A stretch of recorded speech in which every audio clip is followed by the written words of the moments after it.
Welcome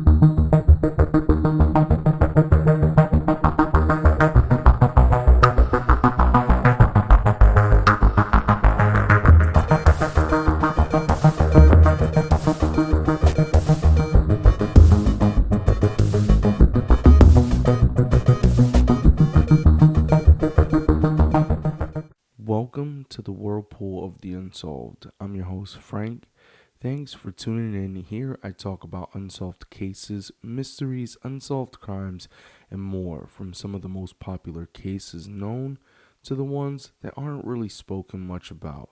So I hope you enjoyed the show. In today's episode, we will be continuing to talk about the keddie-cabin murders.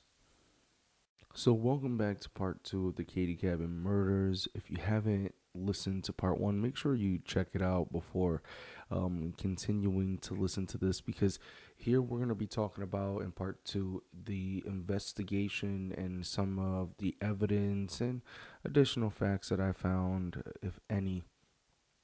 So, just make sure that if you haven't heard about what happened, what they found, and what happened prior to the murders, make sure you listen to part one. But with all that being said, let's get into this investigation and evidence. Now, here is where the investigation starts, and let me be very honest here. After watching videos and reading about this case, I can honestly say they did a terrible job. Like, honestly, I've watched some videos, I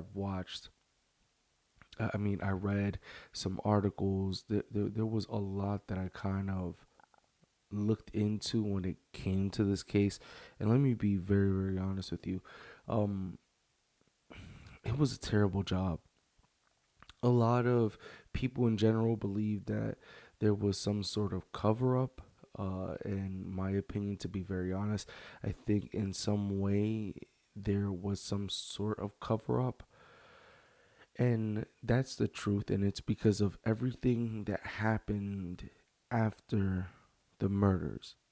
Like, there was so much that occurred after the murders that, in reality, when you think about it, all you can think about is a cover up, because not a lot of things were done. And that's the truth. Not a lot of things were done. And because they weren't done, or they weren't done properly, it really puts into perspective, did they even try, or did they know but didn't want to try? Because at that point, if they knew and didn't want to try, then you're in that position to think that there was some sort of cover up.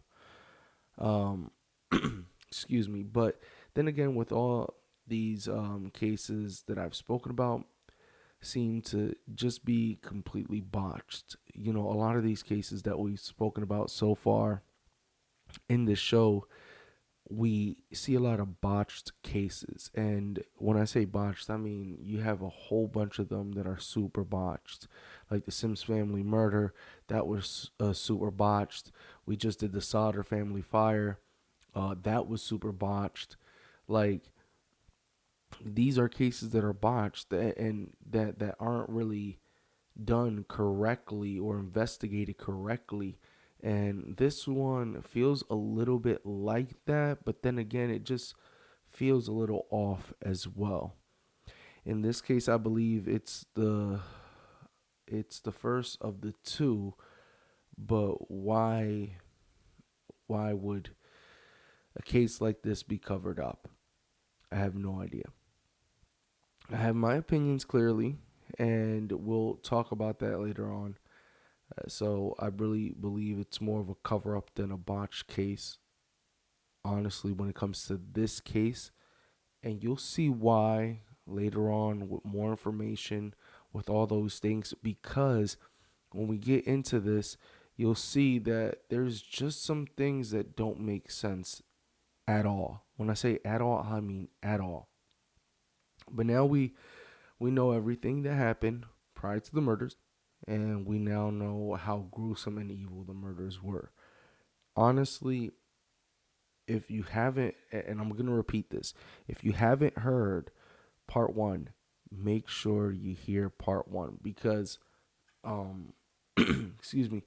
Because the truth of the matter is that to kind of grasp how bad this case is or was, you have to hear part one. You have to hear how how the scene was, how gruesome it really was. So if you're just now getting into like unsolved cases, unsolved murders, or anything like that, and you really don't know much, I'm pretty sure a lot of people that are listening to this podcast either know more than me, know a little bit, or know as much as me are listening. But then you have those people that are just getting interested in unsolved things and true crime and things like that. So if you're one of those newer ones and you haven't heard about this case, make sure you listen to part one, because it was a gruesome sighting and it was a gruesome murder. And to be honest with you, this investigation and where it goes is kind of upsetting, because, like I said, I personally feel like it was some sort of cover up. A botch case, it could be as well, but honestly, it just feels more right to say a cover up. So let's dive into this investigation. Let's go ahead and get into this deeper. Now, going back to Shayla and the Seabalt family, who lived practically next door to the Sharp family, they didn't hear any commotion during the night, but there was a couple who lived in cabin 16 who were awakened by what sounded like muffled screaming around 1:15 in the morning. So this couple that didn't live too far from the Sharp family as well, they're hearing this kind of scream, this muffled scream, and it wakes them up. But clearly, from the looks of it, nothing happened. That was all they heard. They woke up. They didn't call the police. They didn't do anything. So that's all we have. Now, missing from the house was Tina's jacket, shoes, and a toolbox that contained numerous kinds of tools in it. On top of those things missing, there was no visible evidence of any kind of forced entry to the house. Now, we've seen this in the Sims family murders, where when investigating that case, there was no forced entry. Normally, when there's no forced entry, it means that either the person didn't lock their door, and being that this was a very rural area, I would assume that she felt like she was safe in that area, probably didn't lock the doors. But then again, another area where it's very small, it's a small town, everybody knows everybody, so it's possible that she knew the person and just allowed them in. And that's where it leads us to no forced entry into the house. And it's hard when there is no forced entry, because there's no boot print. There's really not much, because you got to think about it. If somebody kicks down the door or does something like that, or, you know, hits it open, or even with the crowbar, you're hoping that they leave another bit of evidence around when doing so.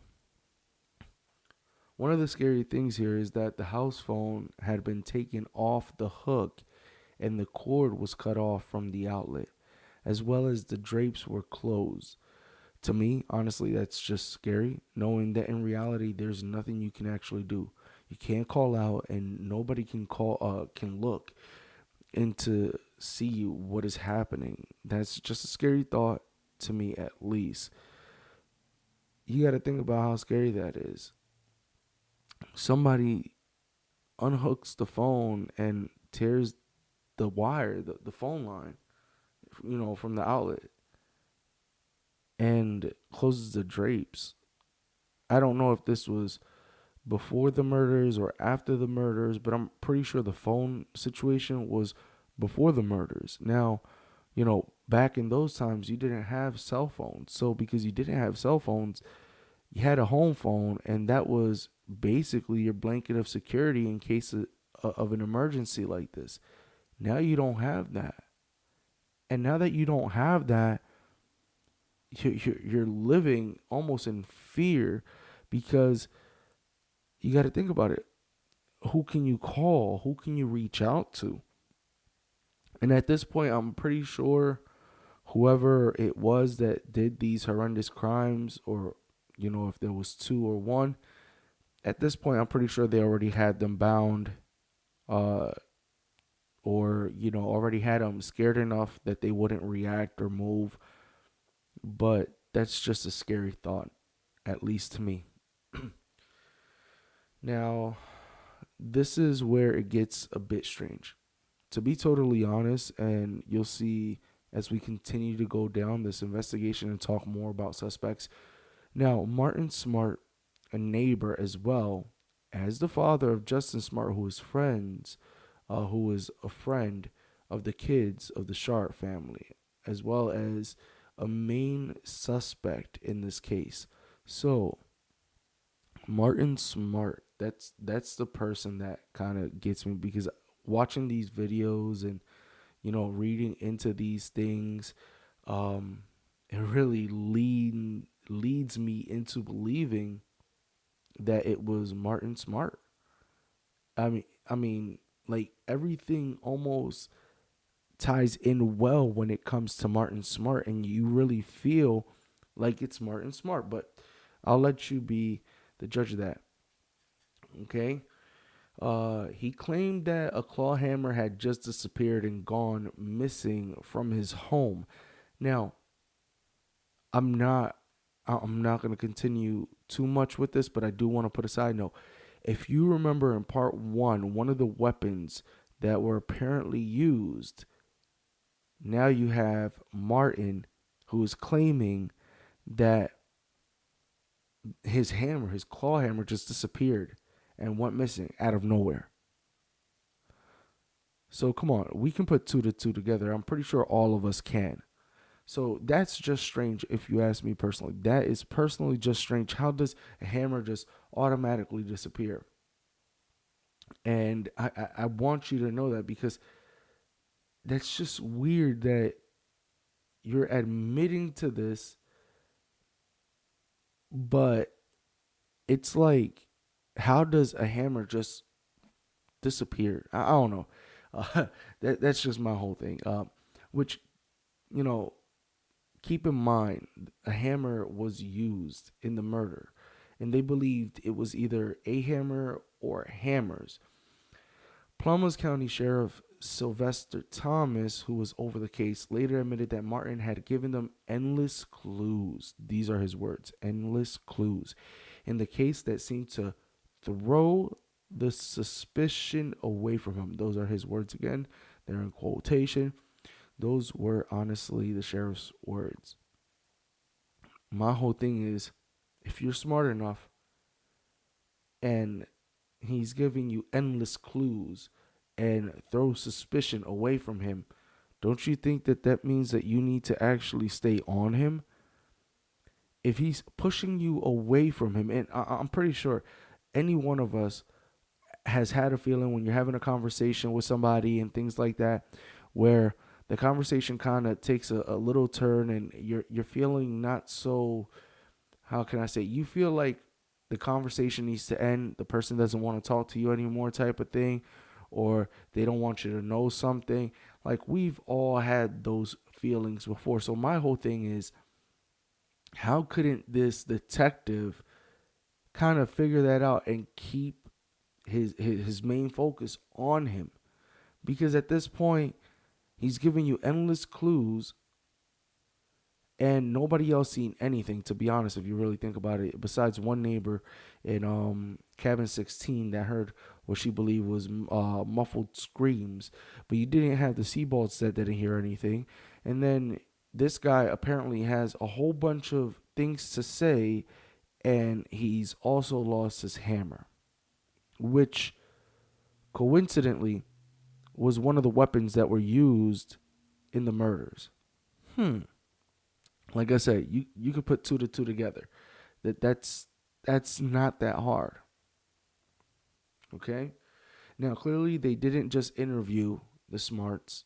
Um, Martin Smart was married, so they did interview him, and they did interview his son.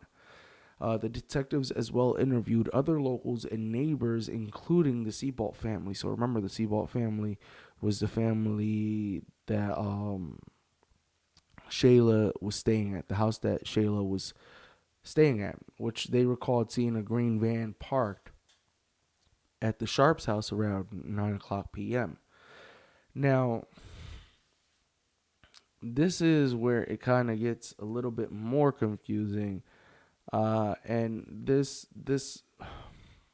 I'll just I'll tell you, and you can be a judge of yourself. So the Seabolt did see a green van in front of their house, around their house at night. So, but that's basically all they seen. Now, Justin Smart, the son of Martin Smart, gave conflicting stories of the evening, including that he dreamed details of the murders, though later on he claimed that he actually witnessed all those things. So Justin Smart first said, "Oh, I had a dream that I witnessed these murders."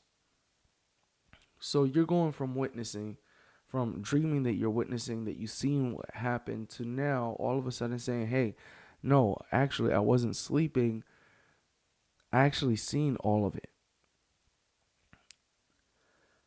That is very contradictory and very upsetting, because it's either you seen it or you didn't. And it's frustrating, especially in an investigation, when you're trying to find the culprit, the person that actually did these horrendous crimes, and you have somebody giving you conflicting words, conflicting stories. Like, this isn't okay.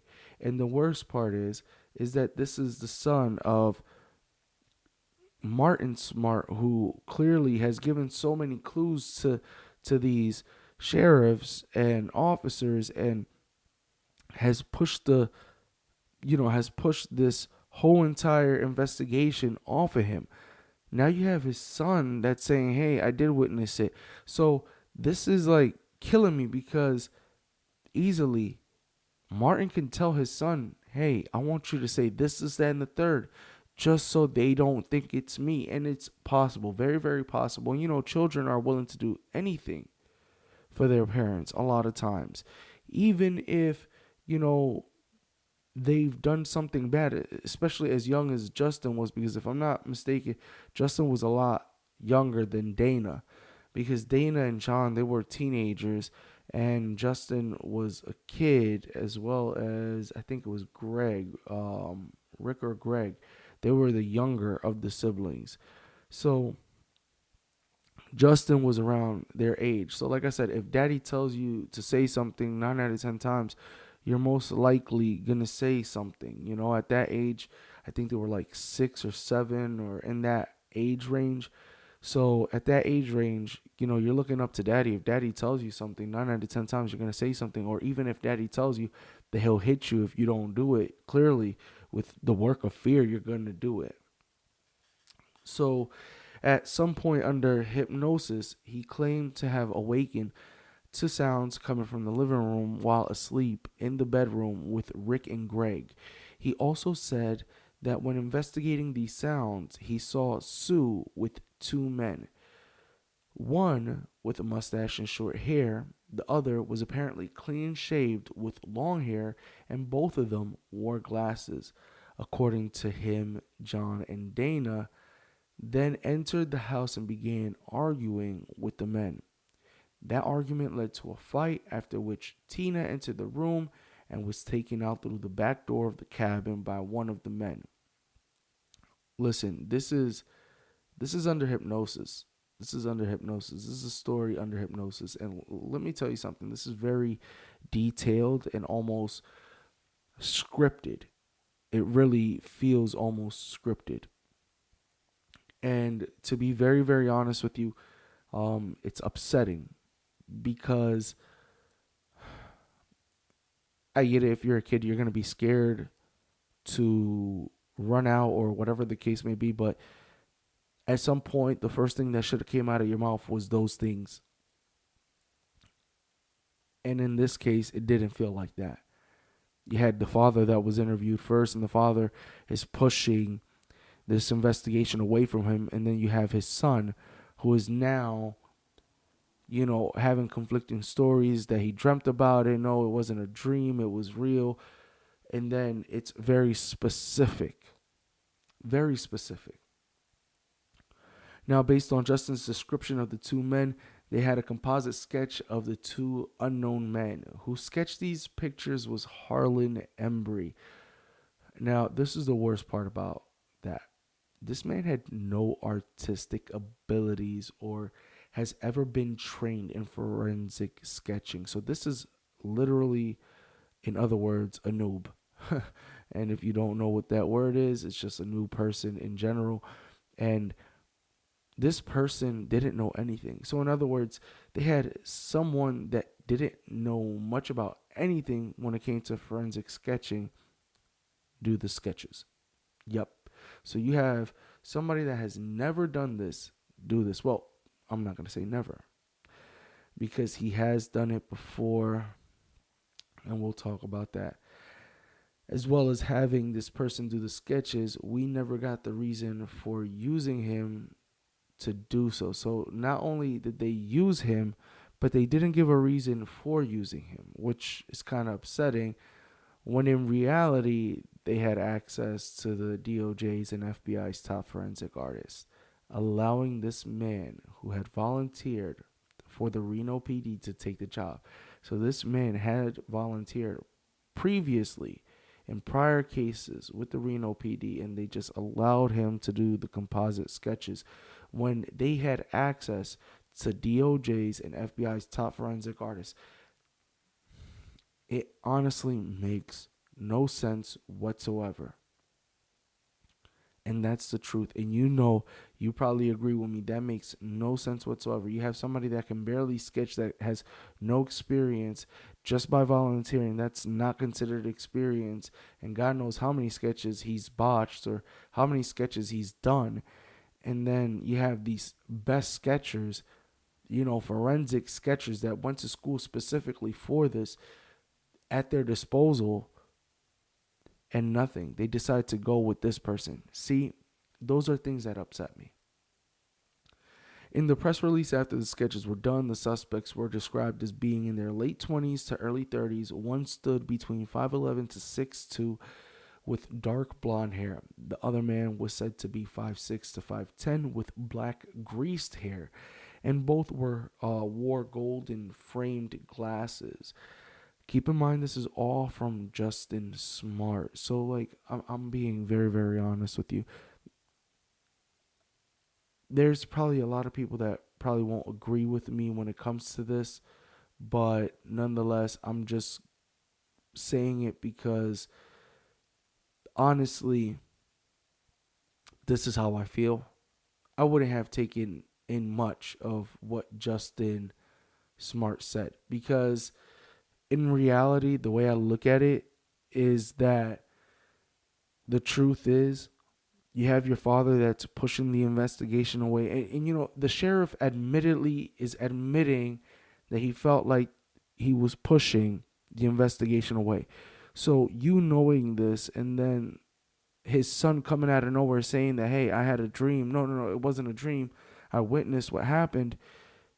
That just sits really bad in my stomach. Like, it sits really, really bad. And the reason being is because, like I said, being a father and being a child, a lot of times you can tell your child what to do.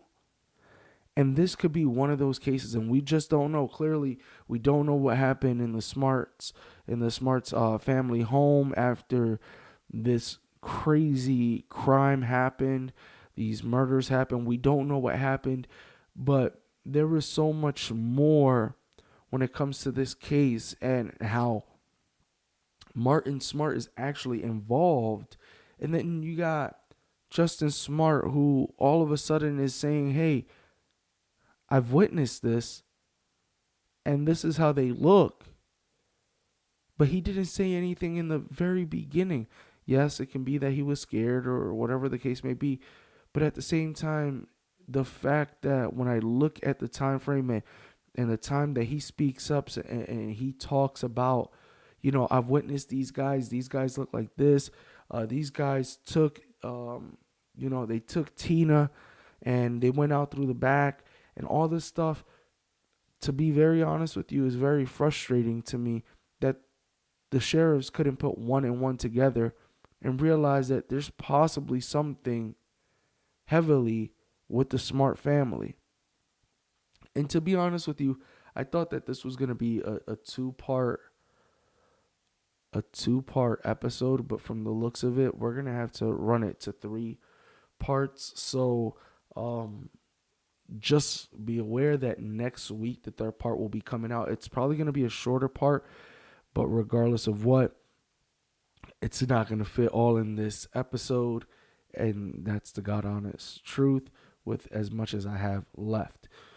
But I'm gonna leave it here, and we're gonna continue this investigation, and all these things, and the evidence, and all that, and some extra facts as well, because, like I said, there's so much to this case, and it's very, very sad. And there are updates, so I will be talking about some of the updates that are recent as of 2020 and 2021.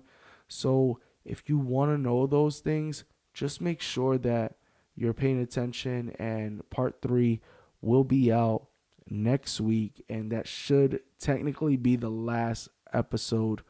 The last part of this episode. I did not expect this episode to be a 3-parter, but it is, and we'll just leave it like that, okay? So I hope you enjoyed this episode of Whirlpool of the Unsolved. Check in next week for a new episode, and make sure that you like the podcast and follow the social media pages. Instagram at Whirlpool of the Unsolved Podcast, Twitter at WOT Unsolved Pod, and the Facebook page, which is Whirlpool of the Unsolved Podcast. And just to let you know, Facebook now allows you to listen to podcasts on the podcast page. So now you can enjoy the podcast on the Facebook page. So make sure you check that out. Till next time.